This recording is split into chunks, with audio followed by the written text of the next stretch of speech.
Ilang sandali na lang, mapapanood na ang grand finale ng global survival show na Be The Next 9 Dreamers.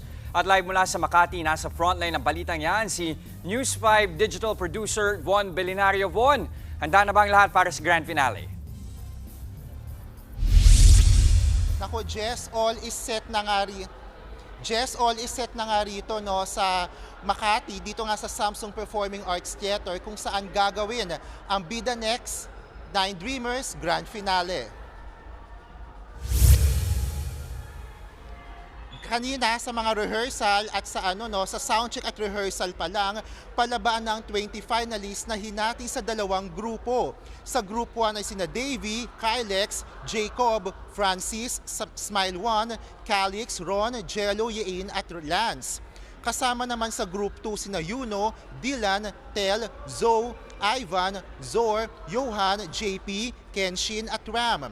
Bawat grupo may pasabog na performances na ibibida nila sa harap ng mga mentor na kinabibilangan nila Bullseye, Haybin, Wanhee, Vinci, Yedam, Wujin, Lee Xiongshul at Shen. May special performance din ng ilan sa mga mentor pati na ang grupong Horizon.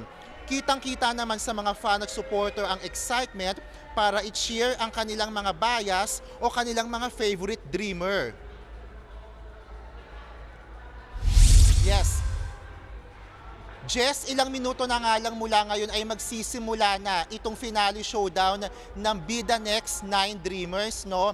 Kung saan mula sa top 20 finalists ay pipiliin yung Magic 9 na siyang magiging miyembro ng bagong global pop group na imamanage ng MLD at Media Quest Artists Agency o MQAA.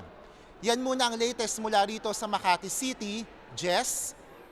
Maraming salamat, Von Belinario. Mga kapatid, Jess De Los Santos po. Iba na ang may alam at may pakialam sa panahon ngayon. Para sa tuloy-tuloy na balitaan sa Frontline kahit weekend, mag-follow at mag-subscribe sa social media pages ng News 5.